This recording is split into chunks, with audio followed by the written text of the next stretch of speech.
You're tuning in to Radio Movies, a special event podcast in collaboration between the Explosion Network, the Pop Culturist, and DashGamer.com. Each week we'll be discussing the films from the Kevin Smith View Askew Universe, our memories with them, why we love them, and preparing ourselves for the upcoming Jay and Silent Bob Reboot. My name is Dylan Blight, and joining me from the Pop Culturist is Ryan Betson. Hey, man. And from DashGamer.com, Buddy Watson. Don't fuck with the Jedi Master, son. Son. Today, in case you didn't get from that, we will be talking about Jay and Silent Bob Strike Back, the first of the View Askew universe I ever watched. For the sake of the show, we'll assume that you have watched the movie, and we will be talking with full spoilers. So, as with every episode, when was the first time everyone saw Jay and Silent Bob Strike Back, and how do you feel about it from the first time you watched it to today? So, as I said, this was the first time I watched it. And I can remember the first time I watched it because, for whatever reason, we went to the video store and I got to pick out some movies, and I looked at the covers and I picked out Jay and Silent Bob Strike Back and Not Another Teen Movie because they looked really cool. No two movies encapsulate such a specific window of time. Jay and Silent Bob, now as we see it, ending chapter to this.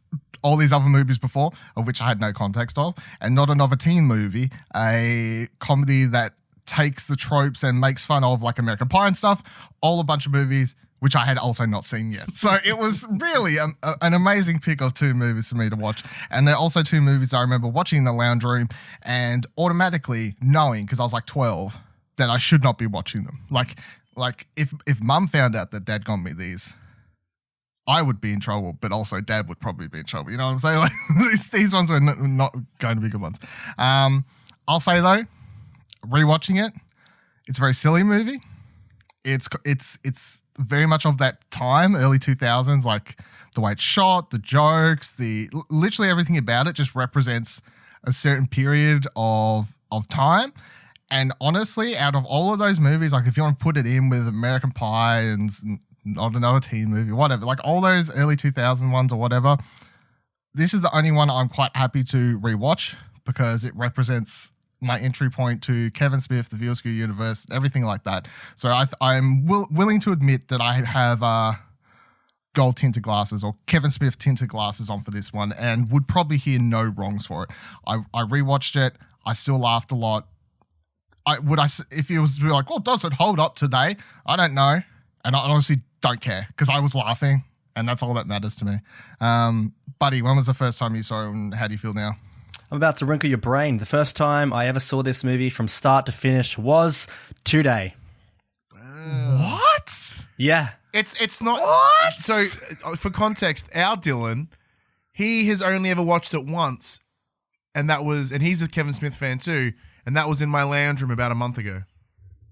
See, I've been to places, whenever this came out, 2001. So during school, I would have been, around people's places, and this movie would have been on, and it would have been bits and pieces here and there. So I remember so many of the scenes from the Scream cameo. Of course, I remember that, and probably the first half when they go on the road trip or whatever. But for sitting down, hey, that's the whole movie, really. Well, yeah, well. Until they hit Hollywood, which is from start to finish. I probably never actually watched. I've watched bits and pieces, so I think I've seen the movie bits and pieces compilated across the years. But actually watching in one complete viewing today was the day.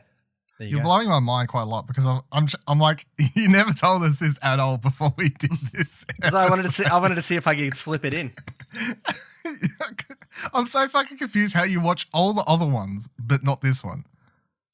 Yeah, so am I.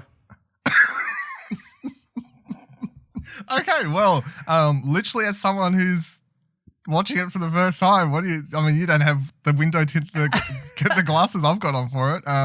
Yeah, so you're watching a 2001 comedy that's very much of a 2001 comedy. And how'd it work in 2019? Yeah, very dated. It was, look, I understand that it's a product of its time, and it definitely feels like it fits in the Kevin Smith View Askew Universe. But yeah, it more felt like a greatest hits. Well, that's 100% movie. what it's supposed to be fair. Yeah. It's the the finish lap. You know, it's the let's celebrate them all, and what other characters if and we'll talk about how this is supposed to be the ending chapter after this.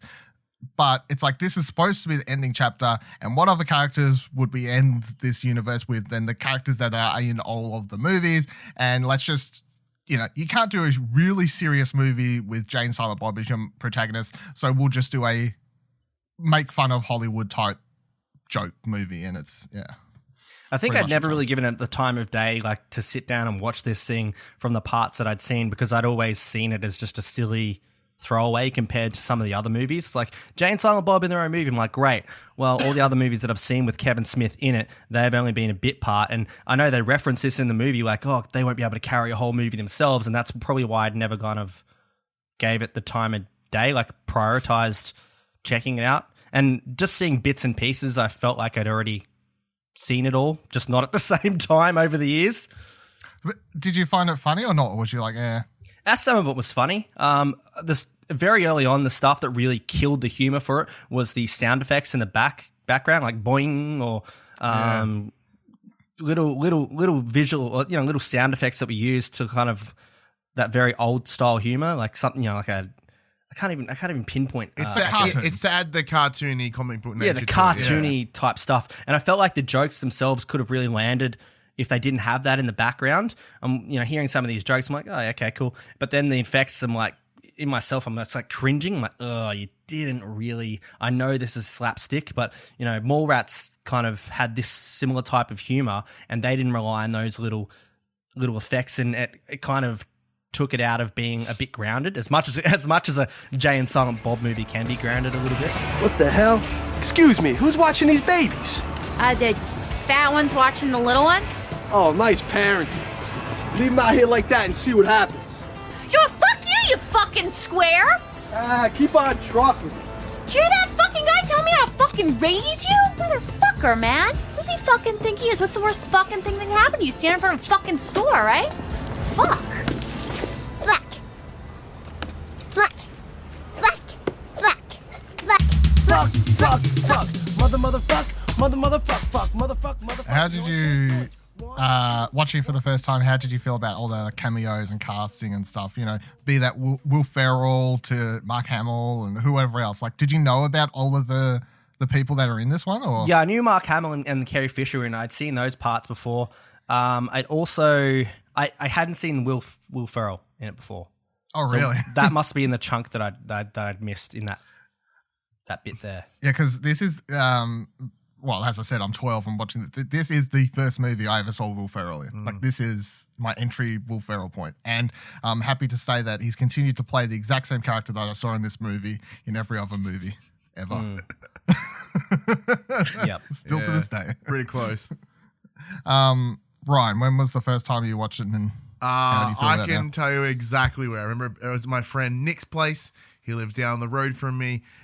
He was a year older than me. It would have been about 2002. He brought it over on VHS, and we watched it at his place. And the first thing I remember, because I was like, 11 at the time. 2002 would have been like 12, actually. No way, you're 11 if I'm like 12. Yeah. It would have been, I don't know. Yeah, it would have been 12. How old are you, Dill? Well, I'm 92. Well, I am 91, so... No, Well, yeah, hold on, I'm if you trying watched to base my time. Like, it would have been like just after it come out on. It would have to be just after it come out on VHS. Yeah, I remember watching it. I remember being like, "This is so full of swears. This is so bright and colorful. This is amazing." And that's pretty much what I took from it at the time. And I enjoyed this. Being 12, I enjoyed the slapsticky nature of it. In hindsight, it's better now that I know, like, once I learned all the cameos and what it all meant and who these characters were and different references, like, you know, like something like the, you know, like the shit in your cereal line, it didn't realize it was a throwback until, you know, years later. Oh, nearly all of it's throwbacks. Like, once you, and I think you pick up more of it if you watch them this close to one another, I think, or something. But yeah. All right. So we're talking a lot about the comedy of this movie. And I do think that's important discussion for this one, because this movie doesn't really have a, you know, with Chasing Amy, we're talking about more deep stuff. You know, we're talking about even Clerks has more deeper stuff than it. This one is just a straight up comedy, and I think this one and Mallrats are obviously the two most of the View Askew universe that I think are the most just straight up comedies without any sort of motive of anything else outside that. You could also count in Kevin Smith's filmography Cop Out and Zack and Miri probably also being the other two that are like the most paint by numbers, like appeal to general audience comedies, I guess. And like that's 100% what he was trying to do with Cop Out, and that didn't work out so well for him. But you know, that's probably a discussion for another time.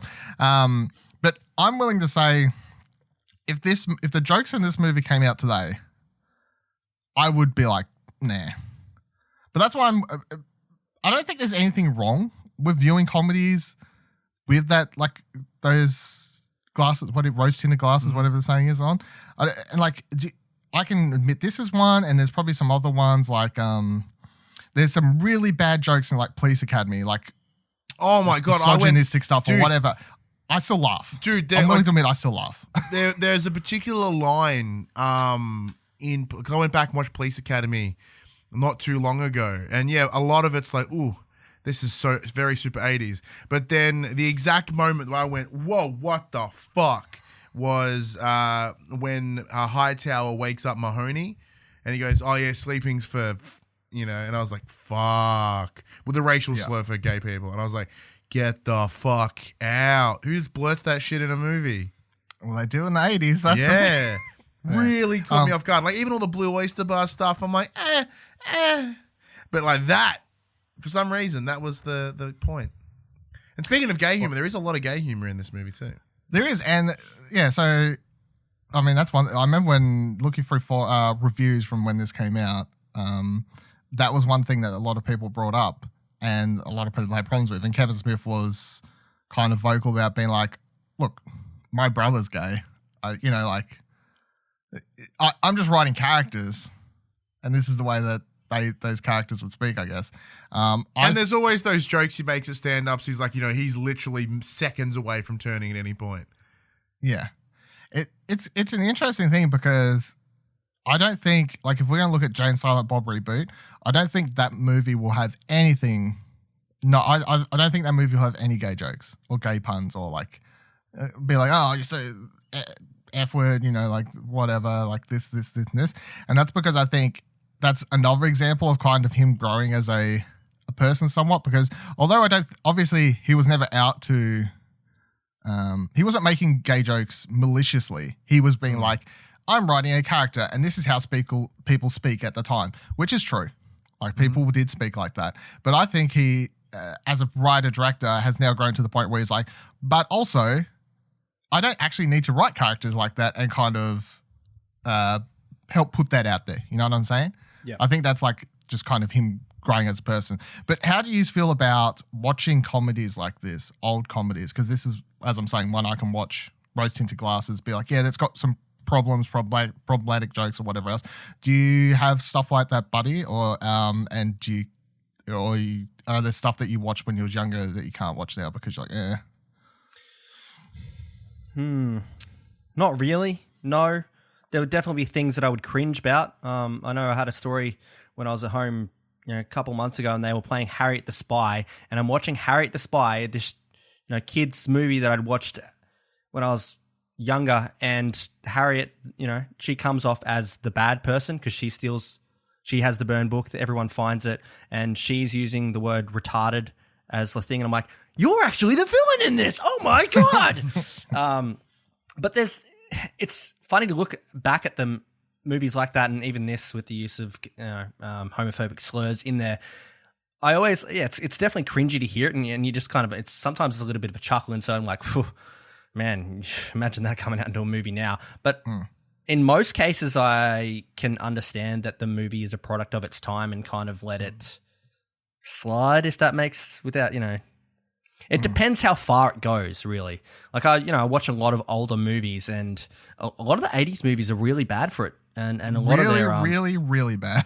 and a lot of, like, those high school movies, like brokering on no consent when they're going after women, and kind of having that as an angle, and it's really like, ooh, Jesus, is this how it was? Is this what it was like, or whatever? So it definitely toes a line, but I guess understanding where it is and where it was at the time has a lot to do with it as well. I know we were discussing the other day about the American Pie movies and whether they would be funny now or whether you could watch them now. Maybe not, and maybe that's not because of the humor that's inappropriate, but maybe that's because we're all past that humor now, I guess. As I'm like thinking about it, as bringing it up now, my light bulb moment is, because I did say like I can't watch American Pie. I don't find American Pie very funny anymore. I think the big difference between those movies and these ones, and me giving these ones a pass for having some homophobic jokes or whatever, is context, and the context is actually the writer director behind the camera, because I know Kevin Smith. I don't know him personally, but like we know him more so than insert people that worked on American Pie and whatever else, because he does a million and one podcasts and whatever else. And you know that he's not actually homophobic. You know he's anything but homophobic. So I think with that, like subconsciously, I can kind of watch all this stuff with that in mind. Yeah. And that's why it kind of makes me not turn a blind eye, but if instead of just being like, oh, that's real bad, I'm just like, that's interesting. But at the same time, I'm not going to get angry about it because I know that Kevin Smith doesn't actually hate. And I know that, it's probably just playing in the back of my mind. It's so funny. So, some of those movies that you kind of know are a bit problematic or not, I wouldn't say problematic, but very dated in where they would sit now.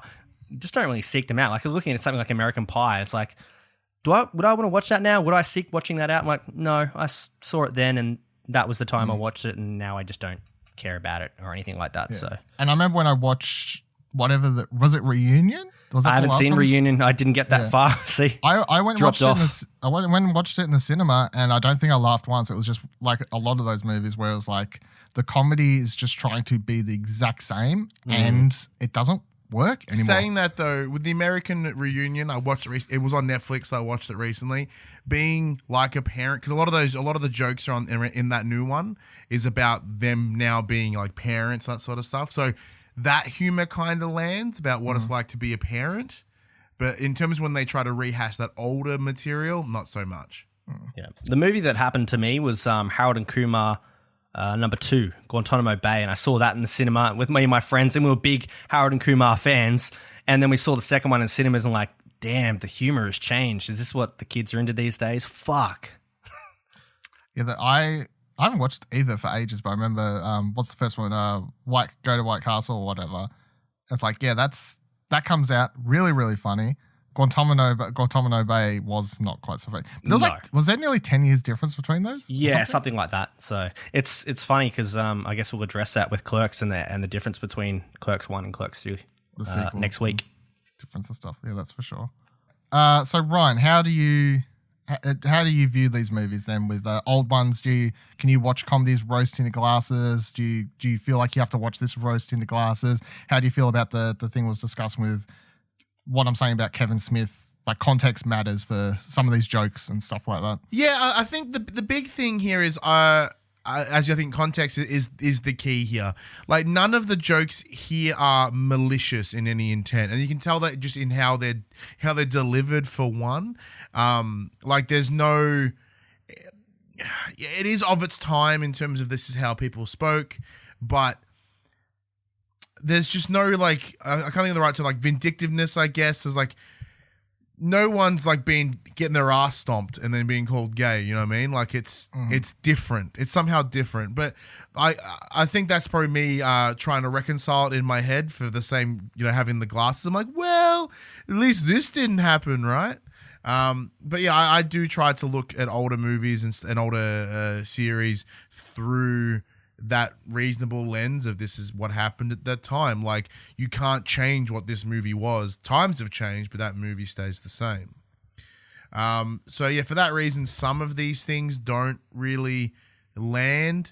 But yeah, it's still kind of funny.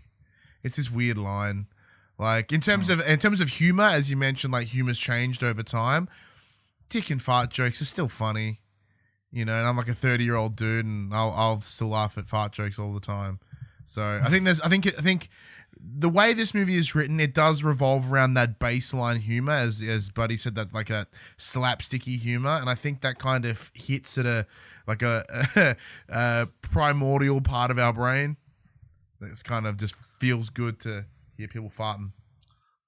It's like if any of these sorts of comedies come out these days, I'm usually not a big fan of them because I've seen it all before. But that's what I'm saying. Like, I feel like everyone has at least one or a couple of like just childish humor that work. Like, you're like, that's it. I just need these couple movies that are just general childish humor stuff. And like, this movie is one of them for me. But then I go watch like whatever Adam Sandler or Apatow thing. I don't know, like whatever comes out these days, all the sequels to Anchorman or whatever they put out, like all that stuff. I just sit there and I'm like, I don't find any of this funny anymore. Like, is it me or is it the movie? Like, what's the the problem with this? I think, especially with Jay and Silver, I think there's a heart to it, and I think that's what you're sort of getting at here is like, you know, there's something about it that it exceeds that. Like the same reason I love Superbad, right? Superbad is in most things gross, but there is such an underlying heart in that movie, and I feel Jay and Silent Bob is the same because they are essentially two like stupid just dorks just running around the country. And I think in terms of their story, that's why like Justice is drawn to Jay because he's just so innocent, as she said. The big thing for me is not about the heart, but the relatability, and that's why Superbad is a hit for me. Yeah. And that's why some of the other Kevin Smith movies that I really enjoyed are always those more grounded, relatable stuff, like even Mallrats. You know, there's still that love story there, the chasing Amy, you know, even Clerks as a retail worker and kind of being in that kind of environment as well. Anything like that, that's where I find it still hits. So you're telling me the Justice and Jay romance didn't work for you? Didn't work for me, no. Well, it's not like it's a bad thing. I mean, it's for a good cause. Oh, it's for the best cause, Marjorie. The cause of love. Snoogans. What the heck is that? What's what? Snoogans, I believe it was. What the fuck do you think it means? It means I'm kidding.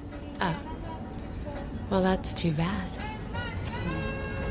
A lot of as I said, I was going over some of the reviews from back when this came out, and some of the stuff people were calling out was the girls, like how they're these, you know, they put on the black skinny suits. They're supposed to be, I don't know if it's supposed to be like Black Widow or Charlie's Angels or something inspired, I guess.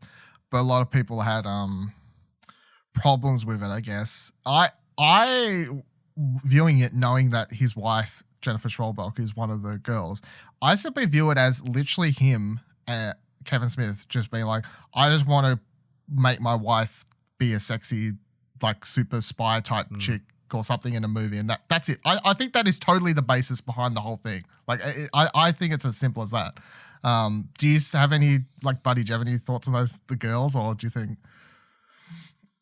Yeah, I think it was just like a Charlie's Angel. Like the whole movie is ripping on pop culture references and, you know, the Good Will Hunting 2 and all that kind of stuff, and being so self-aware, even to the point where they're breaking the fourth wall and looking at the camera. So for these, for like to have characters like that in the movie, I definitely think it's just another take on, like, you know, Charlie's Angels or anything like that, like this kind of stereotype. So I didn't see it as like let's make him look hot and inappropriate. It's just like, here's these hot women chick, and we've seen them in Charlie's Angels and all, you know, spy movies and entrapment and all that kind of stuff. Yeah. Let's do it. Entrapment would be 2 years before this or something, I think, too. I agree. I think it's just swerving into the comic book nature of what they're trying to make.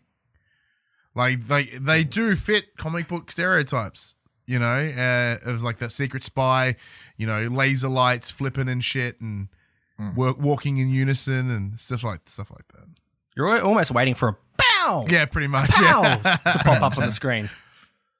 I gotta say, that you're walking in unison shot, that shit's not easy. It's not easy. It is not easy. You try and get a bunch of people to do that. Like, I did Army Reserves, and boy, I've seen some people that can't march. Or wear leather like that.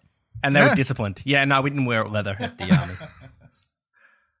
it's the problem with the Army. That's how they're not getting as many people they want these days. Change the uniforms. Change the uniform to leather. They'll solve problems. All right. So, what is everyone's favorite moment, scene, or whatever from this movie? Then, mine, as childish as it may sound, is that I'm the clit commander scene. I am the master of the clit. Remember this fucking face. Wherever you see clit, you'll see this fucking face. I make that shit work. No one rules a clit like me. Not this little fuck. None of you little fucks out there. I am the clit commander. This is 12-year-old Dylan's, like, even watching it again a couple days ago before this, I'm still just like... It is. It's just like, fake. It's fake confidence personified. It is just. It's such a silly joke. Like, but I think it just carries through because I laugh when he's originally doing it, knowing how funny it is. But then I also laugh when Will Ferrell's there, and it's such a silly, just like slapsticky type joke where it's like very seriously like the click. That's the whatever whatever. They're it like, stands for. it's an offshoot of the And labio, the liberating age Yeah, before that's imprisoning age. an offshoot of the movement. labia. Like, it's such a silly joke, but for whatever reason, like, I remember laughing so much when I was young watching it, and it's stuck with me every single time I rewatch this movie. I just laugh again, especially how confident Jay is with it. I am the clit commander. I rule the clit. It just makes me laugh. Also, I want to shout out. I did note here. I want to shout out the line, man. I don't know what the fuck you just said, little kid. That's my you pick. touch my heart. Every time I gig, every time. That was gonna be my pick. Is Tracy Morgan, because like you see him standing there against the wall like he's just being rocked, and he's like, "Look, I don't know what the fuck you just said." Little kid. But you're special, man. Yeah, You reached out and you touched it by the heart. it's just Tracy Morgan's delivery, I think, that sells that whole. But like fucking Tracy thing. Morgan's character, like, give me the map, Scott. Give me the map, Scott. Is that what you're gonna take that as your pick? That was then, my. right? That was gonna be one of my big ones. But Did you have a follow-up? I have like that movie for me is just like I love it. Like Sean William Scott singing his song about rabbits, you know, the whole sheep fucker thing. There's just so much in this movie that still kind of just makes me chuckle out of nowhere. Like that, obviously, of course, the opening song is a big win every time. I could sit here and list every single one as my favorite. So I'm gonna let Buddy go, and then I'll see whatever's left. Yeah, Buddy's fresh though.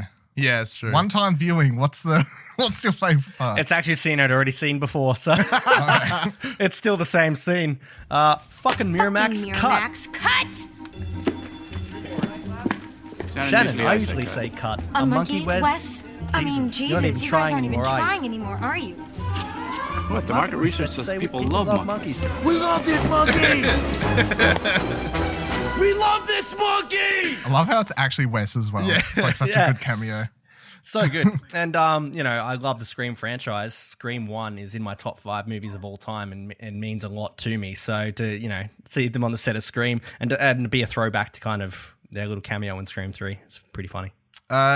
If that was your pull, in that case, Chris Rock in general was brilliant in this. Like George Lucas about to sue somebody, and just like how does your dad feel knowing that you get it his coffee? Is there boogers in it? Drink that booger flavor. I will admit, so I had trouble picking for this one because it's too hard. It's too many. There are so many. I will 100% admit when I discovered around this age when I watched this movie, another big movie I watched around a similar time, or maybe it was a year later, I'm not actually sure, was everyone's high school favorite, Euro Trip, right? Oh yeah, Scotty doesn't know, of course. That movie does not hold up. No. But there was one thing in that movie that I loved, which is when he gets the email and his mail notification is mail motherfucker. Yeah, that was my back on my old polyphonic ringtone Motorola Razr. That was my ringtone for like 4 years. Well, I remember watching that and being like, how do you get your computer to make like custom notifications? So then I looked up how to do it, and then I set everything on my computer. So everything had a custom sound because it was like discovering a playgroup. Suddenly I discovered I could like open a program, makes a sound. Open Windows makes a sound. Close program makes a sound. That's so I downloaded all these computer ever. It was, but I mean, it was on my user profile. So like, you know, because you had different logins, longs outs, whatever this was in Windows XP or whatever.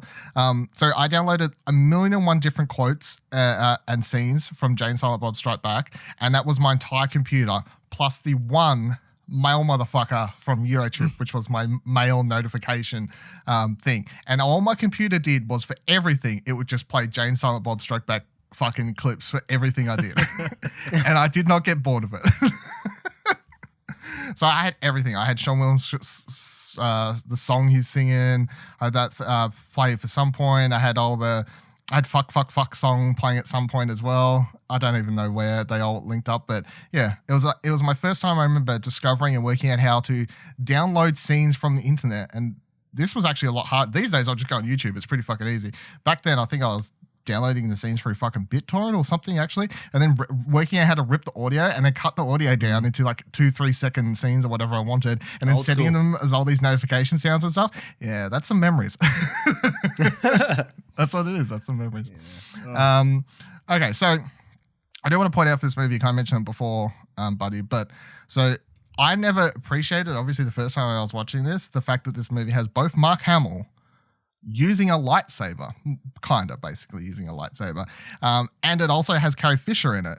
The first time they didn't have a scene together, but they are in a movie together. And I think kind of you can look back and I'm like, I wasn't old enough to appreciate at the time, obviously, but I'd like to think if I had if this came out now or something like that, or I was older back then, this would have made me flip my mind, just having those two obviously in those parts. And it really is just like cementing, I guess, how Kevin Smith starts his career with Clerks, with these Star Wars conversations and stuff, you know, like as we talked about, Max Daniels' credit card, you know, Joe Schmo over here fucking just working out how to make an indie movie.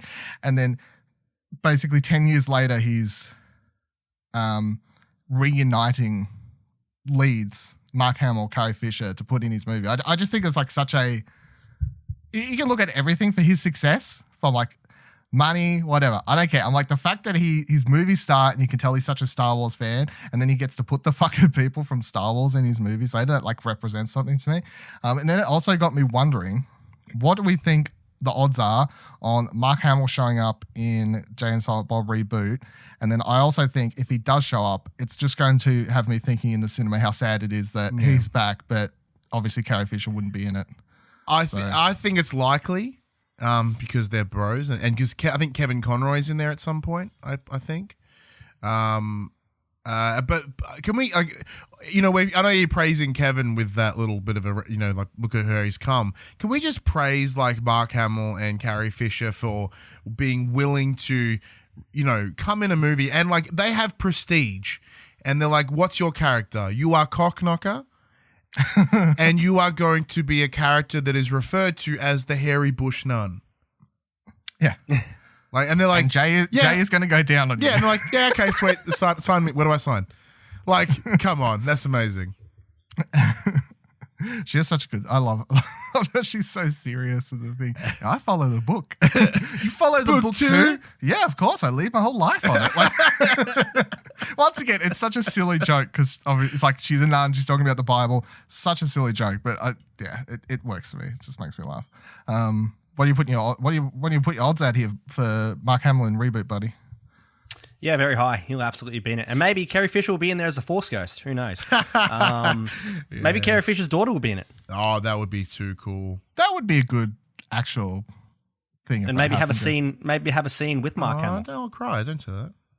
That's probably going to be. Well, I was about to say they can't do it in Star Wars, so maybe this is the movie they can do it for. Yeah. You don't think Luke's coming back in Episode 9 as a Force ghost? I mean, if he is a Force ghost, he's casted for it. He's going to show up as a Force ghost, but he's not going to interact with Carrie Fisher's daughter. Sure. Yeah, she might. Yeah, that's right. Yeah. Yeah. So that's the mishap they had there. If spoilers for Episode 8, if Luke hadn't have died, then they could have actually had those two characters interact as a nod for like everyone to appreciate for Carrie and stuff, but they can't actually do that. So they could do it in this movie though. And then the last thing to talk about for this episode was this was actually supposed to be the end of the View Askew Universe. God shows up herself in the after credit scene right at the very end of the movie. She literally closes a book. It says the end, closes the book. Top of the book says View Askew Universe, and then she jollies off into the background as God does in these movies. So, but I mean, spoilers. We have Clerks 2 to talk about next week, and then of course we've got Jane Silent Bob Reboot coming up. So this wasn't actually the end of this series of movies. Do you think would this have been a good place to actually end it?